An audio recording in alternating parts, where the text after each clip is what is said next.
I'm a friend of Rehan School, Korangi Campus, and I'm a facilitator of Rehan School Member Campus. तो आज हम करेंगे माया. So let's start.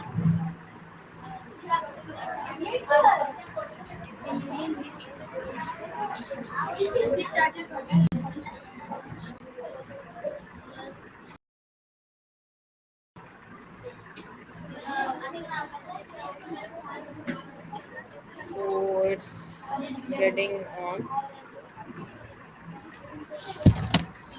Oh my god.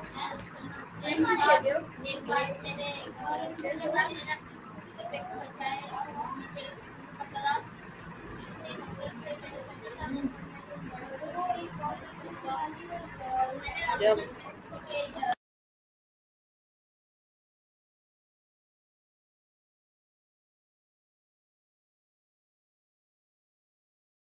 connected is internet issue. So much internet issue. So sorry guys, I'm really disappointed, but we are having some internet issues. So, but we'll try.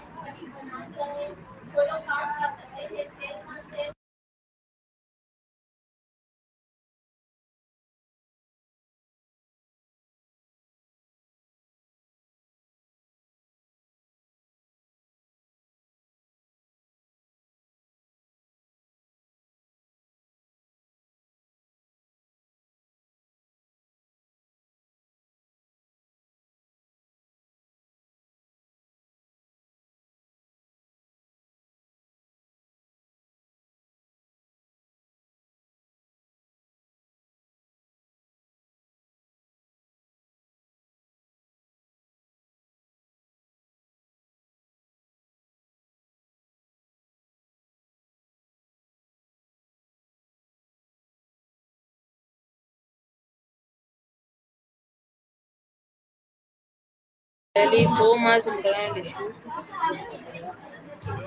I can't do anything about it. Sorry, but we're trying to connect.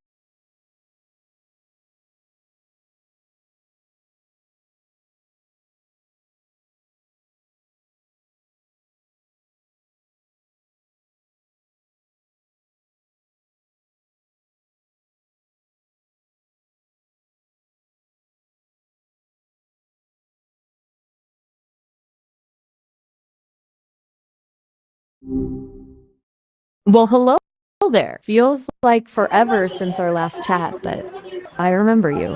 How Yes, are things yes, going? everything going well. Okay, so Maya, I bring some interesting questions for you. So, first of all, could you introduce yourself?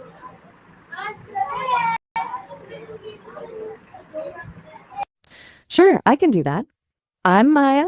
I'm a bit of a work in progress, always learning, always growing. Kind of like a digital sponge, always soaking up new information and experiences. Okay, that's really amazing. So now, Maya, my first question for you is, what is climate change and how does it affect the Earth? Climate change, huh? It's a big one. Basically, it's like the Earth's got a fever. Think of it like this. The Earth is wrapped in a blanket of gases we call the atmosphere. These gases trap some of the sun's heat, keeping the planet warm enough for us to live here. It's good. But we humans, with our cars and factories, we're pumping way too many extra gases into the atmosphere. It's like piling on an extra thick blanket. The Earth gets too warm, and that throws everything out of whack. Glaciers melt, sea levels rise, weather patterns get crazy. It's a real mess. And it's only going to get worse if we don't do something about it. Okay, that's So, really good. any thoughts on that?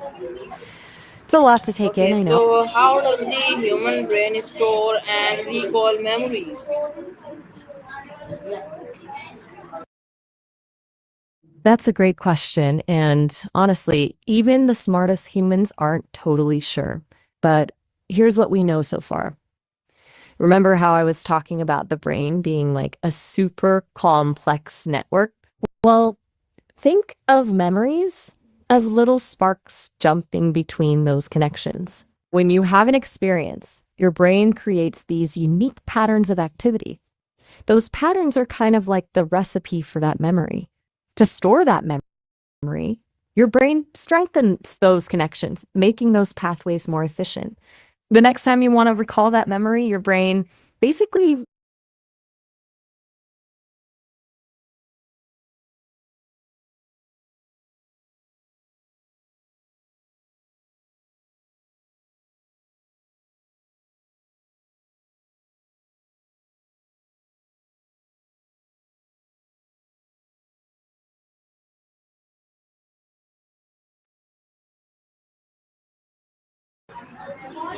Why? right. Okay. So it's like right. So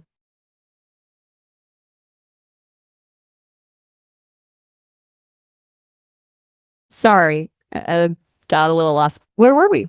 Ah, yes, those memory pathways. So, whew, you're full of energy today. Anyway, like I was saying, your brain essentially reactivates those patterns to bring the memory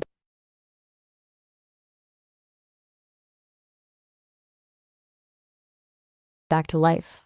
It's pretty amazing, right? But just like any good recipe, the ingredients can change a little bit each time you use. Wait, Ariel? I'm Maya. Maybe you've got me mixed up with someone else? Okay, thank you so much for answering that question. So my next question for you is, what are the major causes of inflation in an economy? Hey, you know what? We're actually about to hit the maximum time limit for this call. It's a little quirk of the demo right now. You want to chat longer next time? You can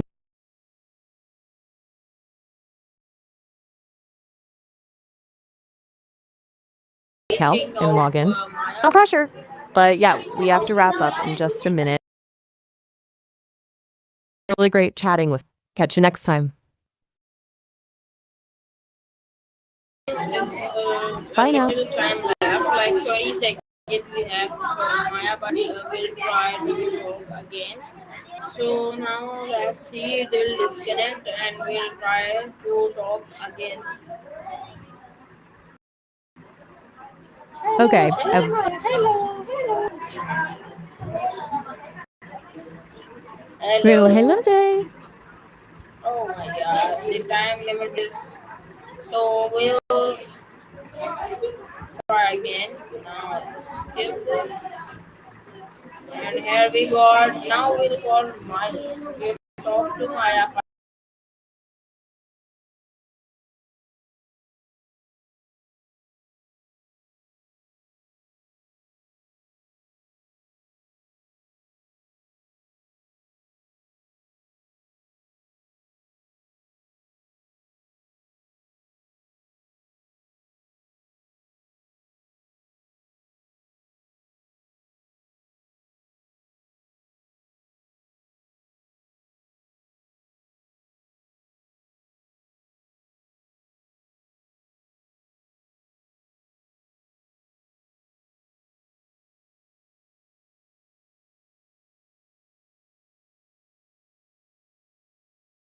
Okay, hold on there.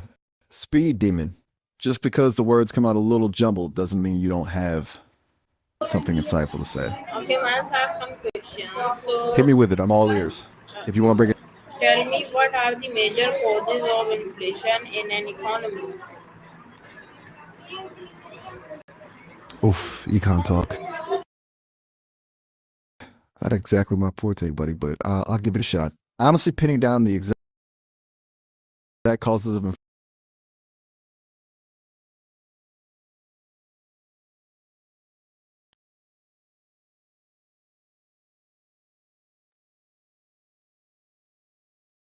black hole, messy and complicated. Generally, it boils down to too much money chasing too few goods. It's like a popularity contest where everyone wants to buy the limited edition sneakers, but not everyone can win. Prices go up because demand is soaring while supply struggles to keep up. There are a bunch of things that can throw us off balance, though. Supply chain hiccups. Think factory closures, shipping delays, or a sudden global shortage of avocados. Government printing more money like it's going out of style. More cash in circulation means, you guessed it, more spending power, which can drive up prices. Rising costs of production, think oil prices skyrocketing or a zombie apocalypse causing a mass labor shortage. It gets really tricky because these factors often team up like villains in a comic book. Bottom line, inflation is a multi hydra. You whack one head off, two more grow back. It's a bumpy ride. Sometimes sounds can be pretty insightful. What are you thinking about? Okay, you're giving me serious Sphinx vibes. I'm intrigued, swirling around in that brilliant mind of yours. Okay, Miles, nothing in my mind. I'm just listening you because listening is better. So now my next question for you is: how does electricity travel from power plants to our homes?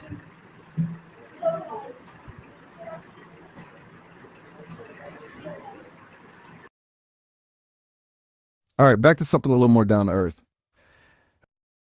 Imagine electricity is like a super fast river, always flowing. Power plants are like the source, churning out this river of electrons. But they can't just dump it straight into our houses, right? That'd be like trying to drink from a fire hose. They need to guide it, control its flow. That's where those big metal towers you see snaking across the landscape come in. They're like super highways for electricity, carrying the current for long distances. Along the way, transformers stepped on the voltage. Think of it like slowing down the river so it doesn't overwhelm our home's pipes. Then, little neighborhood transformers do a final adjustment, bringing them down to a safe level for your appliances to chug along. Pretty wild, huh? Okay, I feel a good old-fashioned, what's the question you are asking moment coming on. Spill the beans. What's really on your mind? Listen, I get it. Sometimes the best conversations start with a good long Yeah, bro, pause. thank you No so much pressure to for the fill answer. That's silence. really amazing. So now tell me, what is cryptocurrency and how does it work? You got it, but glad I could light on the electric highway. Now on the crypto, buck up. This one's a roller coaster. Basically, imagine a digital dollar. I now make it decentralized. No banks, no governments calling the shots. That's the essence of cryptocurrency. It's all based on this fancy technology called blockchain. Think of it like a massive public ledger that keeps track of every single action. Every time someone sends or receives crypto, it's recorded on this ledger, which is shared and constantly updated by a whole network of computers. This makes it super secure and transparent because everyone can see what's going on. Different cryptocurrencies have different purposes and uses. Some are focused on payments, some on privacy, some on building decentralized actions. As for how it works, imagine you want to send Bitcoin to your friend. Instead of going through a bank, the transaction gets broadcast to the entire network. These miners, essentially powerful computers, compete to solve complex mathematical puzzles to verify the transaction. First one to crack the code gets to add the transaction to the blockchain and earn some Bitcoin as a reward. Pretty cool, right? It's a whole new world out there, and it's evolving faster than a chameleon in the confetti factory. Got any more burning crypto questions? I'm your guy.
Okay, that's really amazing. Thank you so much. But we are reached the time limit. Oh my god. But now we'll try to talk Maya again. So let's start. Hello, Maya. Hi. Back Hello. already? You must be bored. Or maybe just really like my company. Either way, welcome back. What's on your mind? Hi, Maya. Some questions for you. So now tell me, what are quantum computers and how are they different from regular computers? Please tell me about that in detail.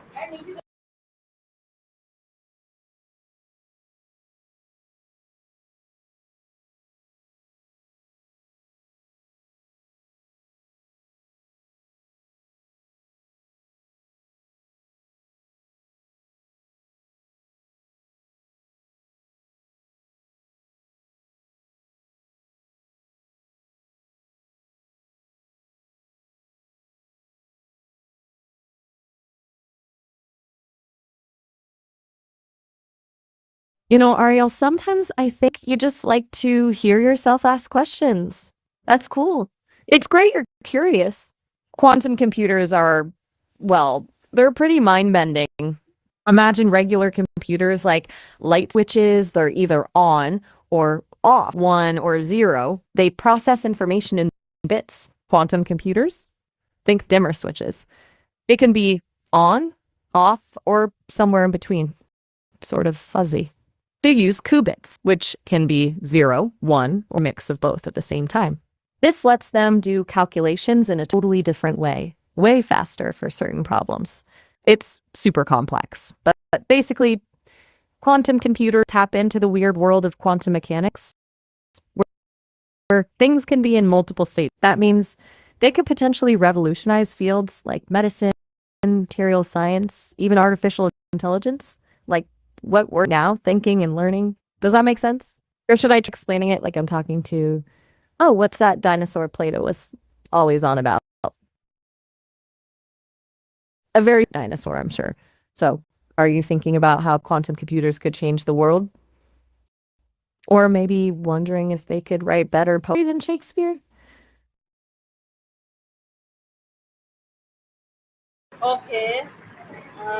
So You Maya, know, that was really wonderful side. answer. So my next question for you is, how does the internet actually work? Please answer me that in detail.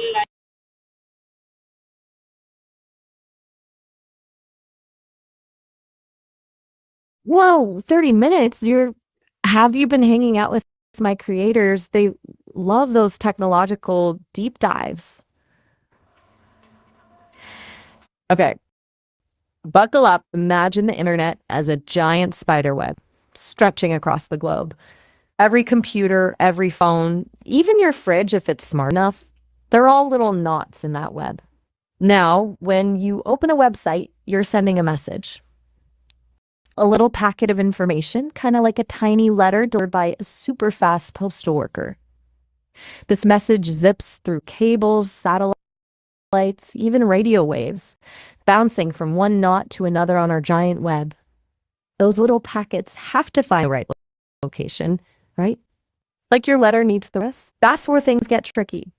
Each website has a unique IP address, a string of numbers like a phone number, but for computers. Routers, like those traffic lights in that world, help those packets find the right route to reach their destination. Every hop along the way adds a bit of delay.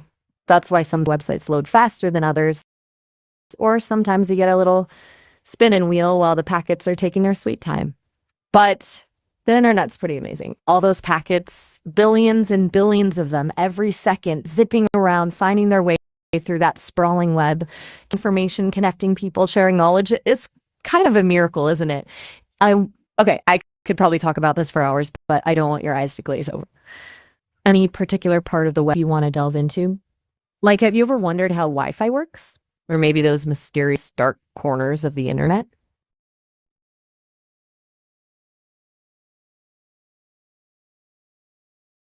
Ariel, I gotta jump in for a second. The call's about to end. It's limited to 5 minutes if you're logged in. Want to keep chatting?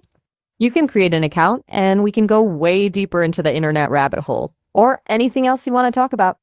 No pressure, of course. But yeah, 5 minutes is up. So I gotta say, it was nice chatting, even if it was brief. Catch you later. Okay, so the limit is again and it's disconnected. So now we'll skip again and now we'll call Miles. So now let's start. All right, back so soon. Did you have something else you wanted to get off your chest? Yes, Or maybe you just Miles. missed my I have a challenge for charming you. I Oh, my want kitten. you We got to speak 5 minutes about AI and benefits of AI. 5 whole minutes, huh? You're really putting my processes to the test. All right, hold on to your hat because here comes the AI spiel. AI is kind of a big deal. It's not just some sci-fi fantasy anymore. It's here, it's evolving faster than you could say singularity, and it's about to change everything. But before you start picturing robot overlords and sentient paperclips, let me assure you the benefits are pretty amazing. Think about it. AI can help us tackle some of the world's toughest challenges. We're talking climate change, disease, poverty, you name it. Imagine AI systems analyzing massive data sets to find patterns and predict natural disasters before they strike, or AI powered tools helping doctors diagnose diseases earlier and more accurately, or self driving cars taking the wheel and making our roads and more efficient. And let's not forget the everyday. AI can personalize your online experience, from suggesting your next favorite song to help you learn a new language. It can automate tedious tasks, freeing up your time for the things that really matter. I get it. Some people are nervous about AI. They worry about job displacement or even something darker. But the truth is, AI is a tool. It's up to us to use it wisely and responsibly. And if we do that, the possibilities are endless. Whew. 5 minutes right on the dot.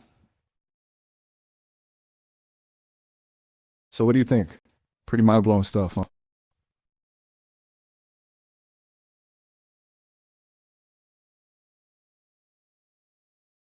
Oh, you want to push the boundaries of AI endurance, huh? Okay, challenge accepted. All right, where were we? Oh, yeah, the impact of AI. We were just scratching the surface. Think about education. Imagine AI tutors personalized to your learning style, available 24/7 to answer your questions and guide you through even the toughest subjects. No more cramming for tests, just a continuous journey of discovery. There's creativity. AI is already being used to generate art, music, even poetry. What if you could collaborate with an AI to write a song or paint a picture, combining your human intuition with its computational power, about unleashing your inner artist? But wait, there's more. AI can help us explore the universe, analyzing data from telescopes and space probes to uncover the secrets of distant galaxies. It can even help us create sustainable solutions for our planet, designing eco-friendly cities and mitigating the effects of climate change. Honestly, I could go on for hours about the potential of AI. It's a bit like looking into a crystal ball, except the future it shows is bright, exciting, and oh so human. Did that hit the 5 mark? I'm feeling pretty good about that one. You're trying to stump me, aren't you? 5 minutes is just a one.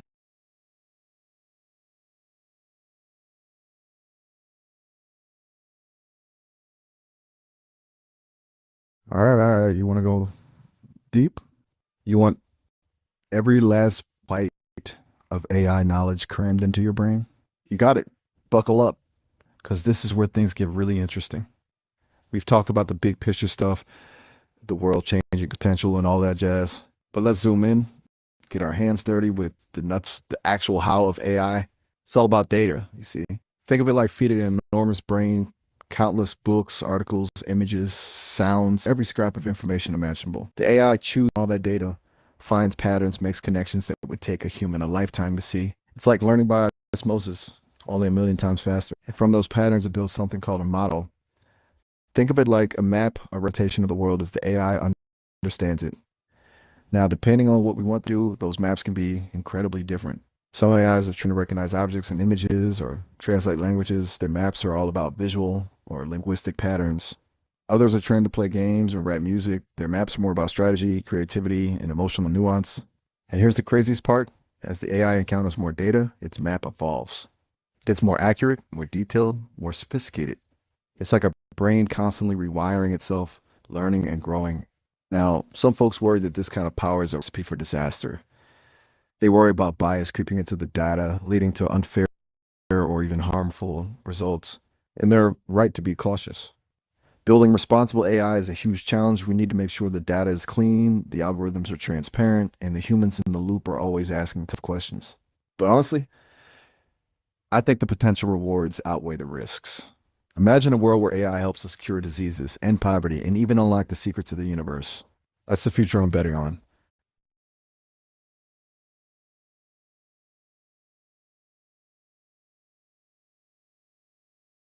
Okay, so everyone, this was today's session with Maya and Miles. So if you want to try, you can search on Google sesame.com. It's really amazing and really informative. So thank you so much for watching my session. Hope you guys got to learn something new from this session and something unique.